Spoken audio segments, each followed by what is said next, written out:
Let's talk to the Diddy. Ray Didinger, he chronicles it all. And obviously, took in that parade on Friday. Let's talk to the Diddy about what went down, some decisions the Eagles need to make moving forward. He typically joins us on Mondays, but gracious to move this week to Tuesday with President's Day yesterday. We welcome the Hall of Famer, Ray Didinger. Ray Diddy, how are you, sir? I'm good, Joe. How are you making out? Better than good. Ray, whatever better than good is, that's me. So, and probably all of us. Ray, let's start with the parade, and then we'll broaden it out. What struck you as the moment of the parade, if you have one, or if you want to specify a couple that really stood out to you? Themes or moments of the parade? What hit you? I love the fact that so many of the players got out of the bus and walked. I love the fact that the players brought the moment to the fans in a very real way. That they walked along the parade route, shaking hands with the people, posing for pictures, tossing them beads. My grandson caught beads from Dallas Goedert. Nice. That's awesome. He'll save those forever. I just thought that there was not a reaching out for the parade after Super Bowl 52, because there sure was, but this just seemed even more so, and it seemed like it was a shared kind of event with the players and the fans coming together in a very special way. I thought that was very, very cool. Which do you like better, Ray? Which experience did you prefer, 2018 or 2025?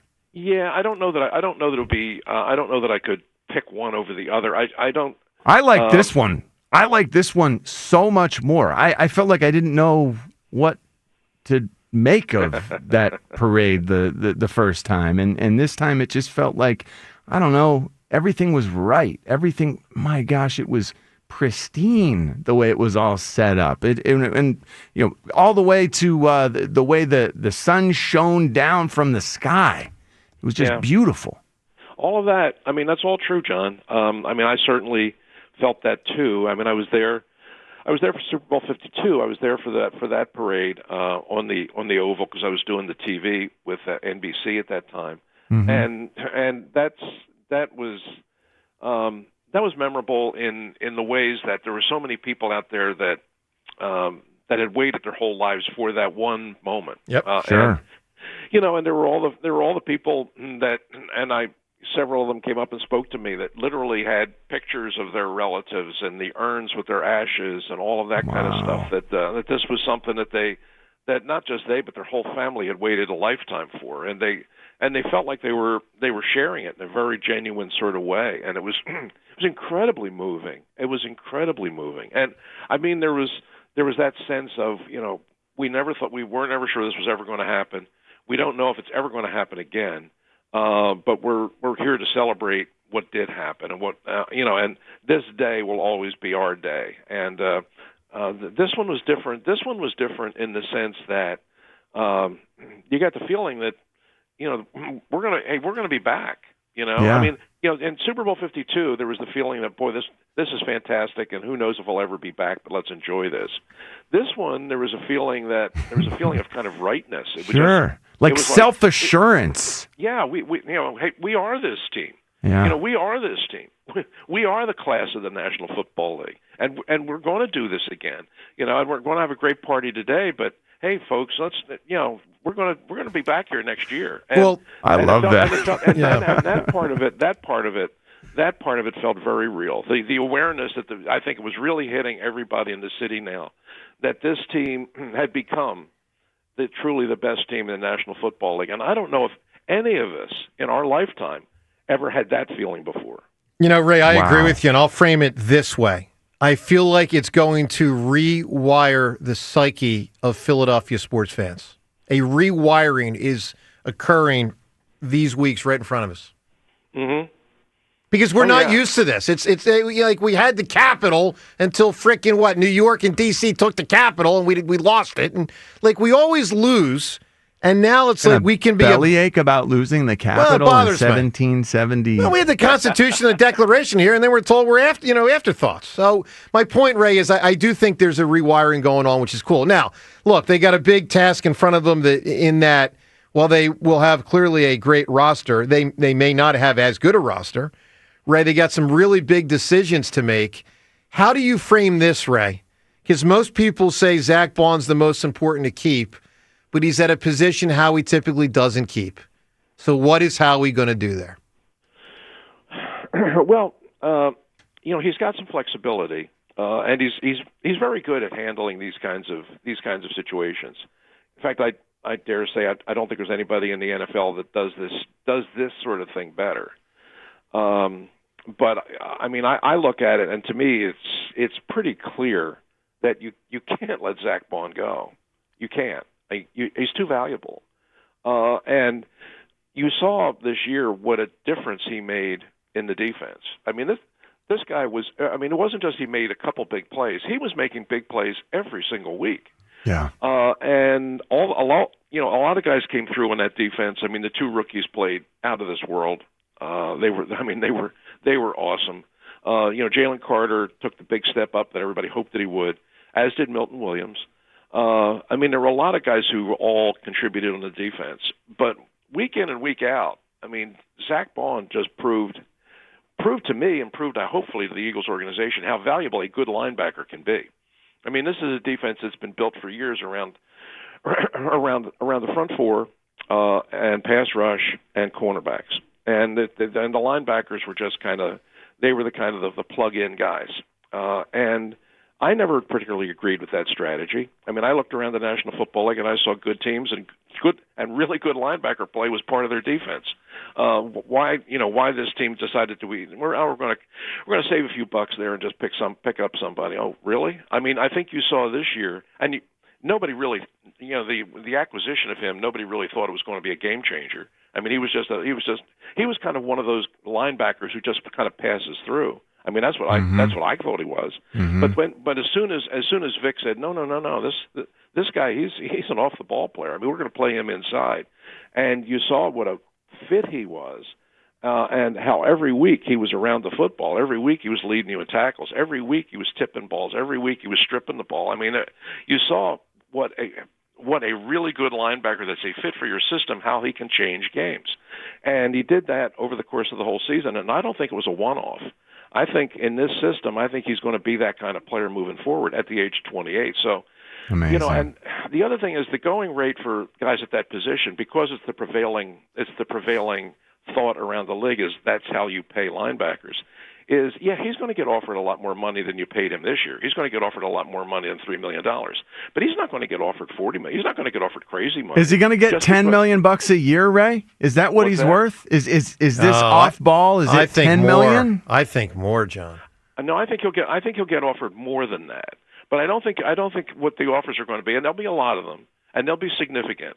But I don't think they're going to be the kind of offers that are just going to blow you out of the water. No, I agree. I think if you really want to keep him, and I certainly think that they should think that way, then I think you can do that.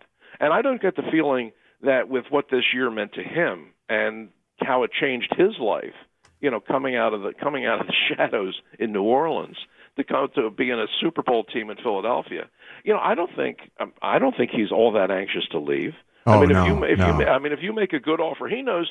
Listen, he knows he's a really good team. He knows he's in a system that really fits his style of play, and he knows he's playing for a defensive coordinator who really believes in him and gave him the opportunity.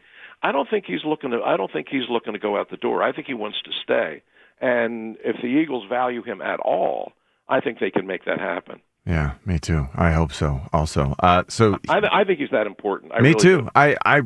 Yes, and I can't foresee a season where he's not part of our defense. He's an all-pro inside linebacker that we've somewhat discovered. It's like a Jordan Mailata situation. That's almost. Fair. That's fair. You can't let that walk out the door. Well, Ray, I guess my only hesitation, because believe me, I agree with you entirely about the importance of Baun, but I also know Milton Williams both the whole year and then specifically in the Super Bowl, what he did up front.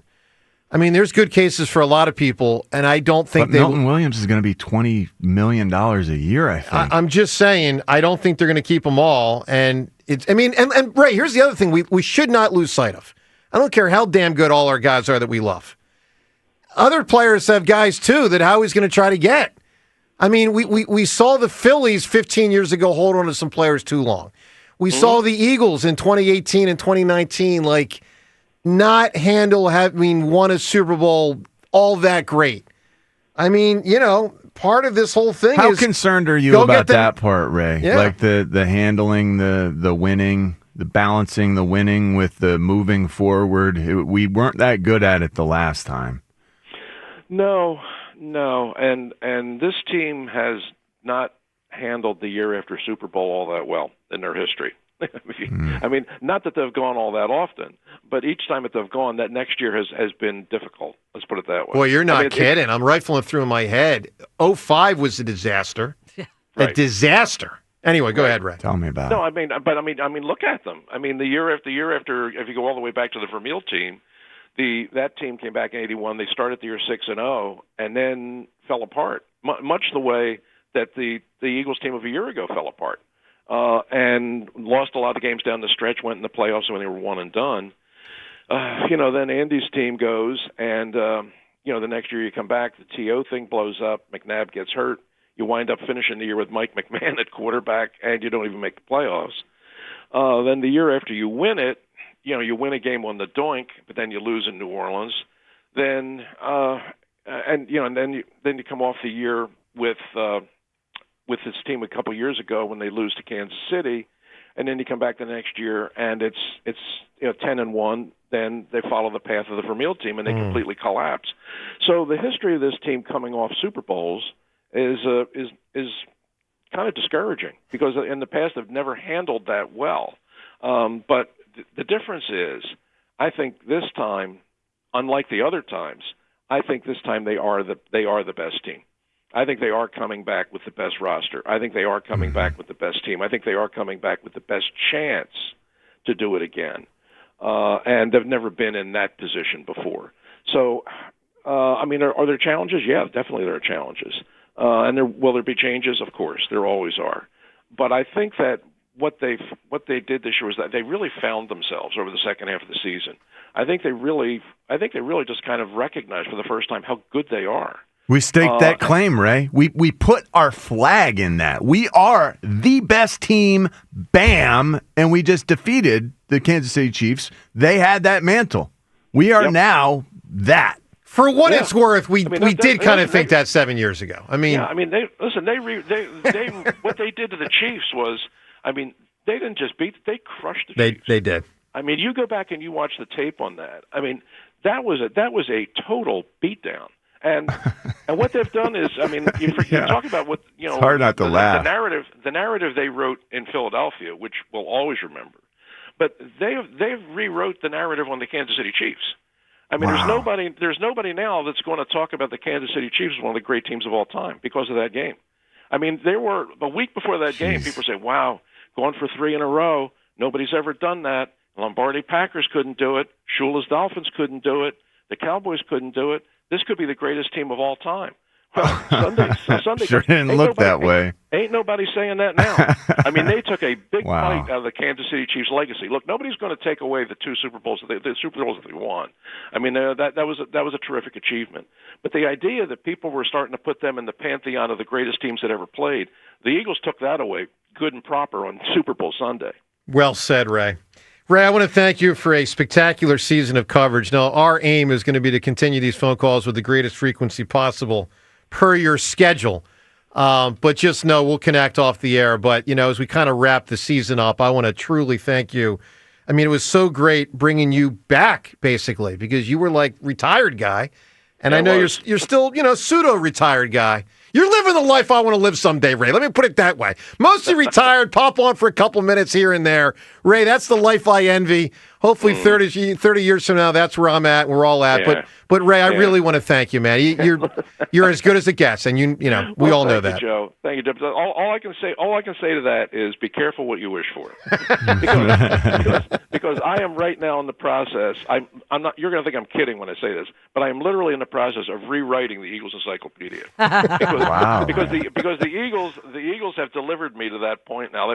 That they now have, the book publisher now wants a revised, fully updated Eagles Encyclopedia, edition number 4, which we are now calling Eagles Encyclopedia Champions Edition Roman numeral 2. And I have been locked in a room now ever since that the final gun down in New Orleans, and I have a hard copy deadline that I have to turn around a 494-page book by March the 7th.